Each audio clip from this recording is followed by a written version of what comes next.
This is question number 26 from book number 1 based on the 2020 NEC, and this is electricaltime.com. The existing 200 amp service for a one-family dwelling is in a 5-foot tall basement.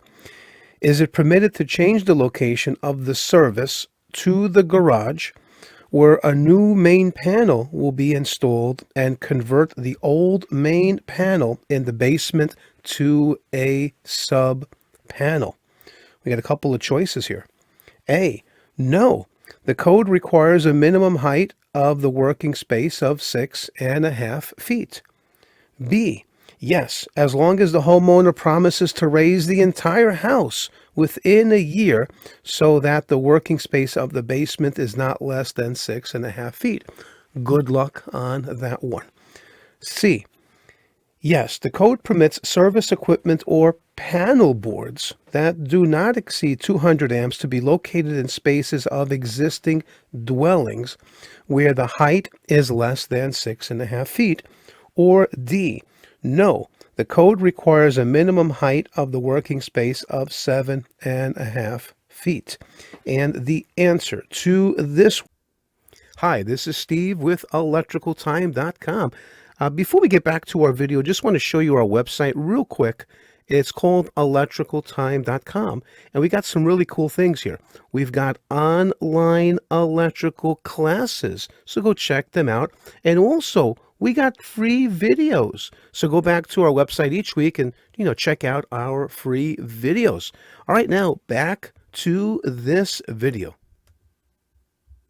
1 is C. Yes, the code permits service equipment or panel boards that do not exceed 200 feet to be located in spaces of existing dwellings where the height is less than 6.5 feet.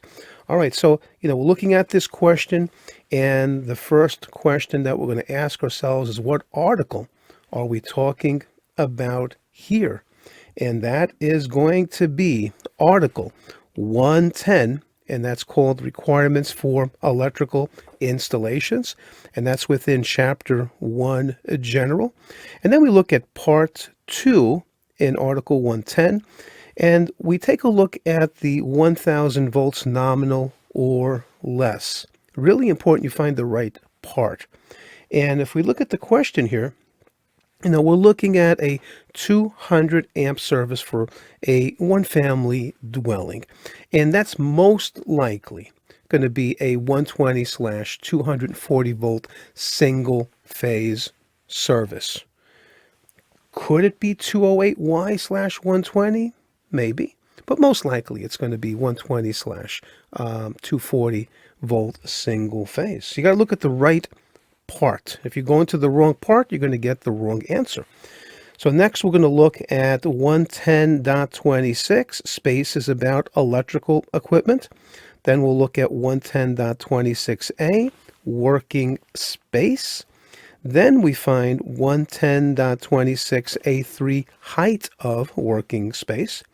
And then we find the exception, and that's 110.26a3, exception to existing. All right, so let's take a look at our code books, and let's read the exception together. And again, we're reading the exception for 110.26a3, exception number 2. And it says here, in existing dwellings, service equipment or panel boards that do not exceed 200 amps shall be permitted in spaces where the height of the working space is less than 6.5 feet. And the key word here is existing. If this was a new house, then I'm sorry, this is not going to fly. You got to have that 6.5 feet in that new house. Otherwise, you got to call up the AHJ and see if they're going to give you something called special permission. And good luck on that one, too. All right, so let's take a look in our book and see what we got to say about that. The key word here is existing, and I'm going to highlight that, existing. 110.26a3 exception 2 talks about existing dwellings where the service equipment, I'm going to highlight that, so it's got to be service equipment and or panel boards that are not more than 200 amps. Then it's okay to have a working space of less than 6.5 feet as required in 110.26a3. Homes built over 100 years ago sometimes had very low ceilings in the basements, and exception number 2 addresses that.